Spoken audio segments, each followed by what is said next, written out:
आकाशवाणी नागपूर हेमांगी कुलकर्णी आपल्याला ठळक बातम्या देत आहे। येत्या 8 एप्रिल 2026 पासून नागपूर रेल्वे स्थानकावरील प्लॅटफॉर्म क्रमांक 2 पायाभूत सुविधा उन्नतीकरणासाठी 29 मे पर्यंत बंद राहणार असून रेल्वे वाहतुकीवर अंशतः परिणाम होणार आहे। या कालावधीत सर्व गाड्यांची ये-जा प्रामुख्याने प्लॅटफॉर्म क्रमांक 3 वरून होईल, मात्र कोणतीही गाडी रद्द करण्यात आलेली नाही। मडगाव नागपूर विशेष गाड्यांचं अंतर अंशतः प्रारंभी आणि समाप्ती अजनी स्थानकांवरून होणार आहे। काही गाड्यांचं मार्गांतर आणि वेळापत्रकात 10 मिनिटं ते 2 तासांपर्यंत विलंब शक्य आहे। प्रवाशांनी प्रवासापूर्वी प्लॅटफॉर्म क्रमांक तपासून घ्यावा। अधिक माहितीसाठी रेल्वे हेल्पलाईन 139 वर संपर्क साधण्याचं आवाहन करण्यात आलं आहे।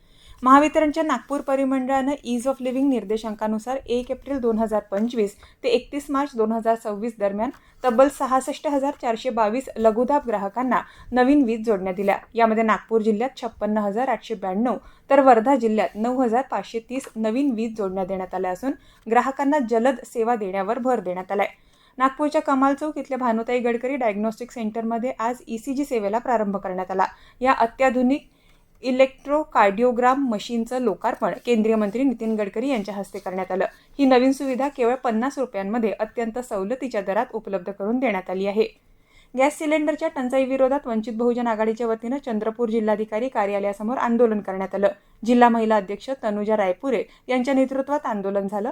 चुलीवर स्वयंपाक करून प्रतिकात्मक आंदोलन करण्यात आलं। यावेळी राज्य आणि केंद्र सरकारच्या विरोधात तीव्र घोषणा देत तातडीनं गॅस पुरवठा सुरळीत करण्याची मागणी करण्यात आली। नागपूर महानगरपालिकेच्या स्थापत्य आणि प्रकल्प विशेष समितीच्या नवनिर्वाचित सभापती अश्विनी जयंत जिचकार यांनी आज सभापती पदाची सूत्र स्वीकारली। पंतप्रधान रोजगार आणि कौशल्य विकास अभियानांतर्गत जाहीर करण्यात आलेल्या पंतप्रधान इंटर्नशिप योजनेसाठी नोंदणी प्रक्रिया सुरू झाली आहे। pminternship.mca.gov.in या संकेतस्थळावर अर्ज करता येणार असून देशातील 500 प्रमुख कंपन्यांमध्ये इंटर्नशिपची संधी उपलब्ध होणार आहे। 21 ते 25 वयोगटातील बेरोजगार तरुणांना दरमहा 9,000 रुपये मानधनासह 6 ते 9 महिन्यांची इंटर्नशिप आणि विमा संरक्षण दिलं जाणार आहे। IPL क्रिकेट स्पर्धेत आजचा सामना कोलकाता नाईट रायडर्स आणि पंजाब किंग्ज 11 यांच्यात होणार आहे। कोलकाताच्या ईडन गार्डन मैदानावर संध्याकाळी 7:30 वाजता सामन्याला सुरुवात होईल। बंगळुरू इथं काल झालेल्या सामन्यात रॉयल चॅलेंजर्स बंगलोरनं चेन्नई सुपर किंग्सचा 43 धावांनी पराभव केला। याबरोबरच हे ठळक बातमीपत्र संपलं। या पुढील ठळक बातमीपत्र रात्री 8:42 ऐकता येईल। नमस्कार।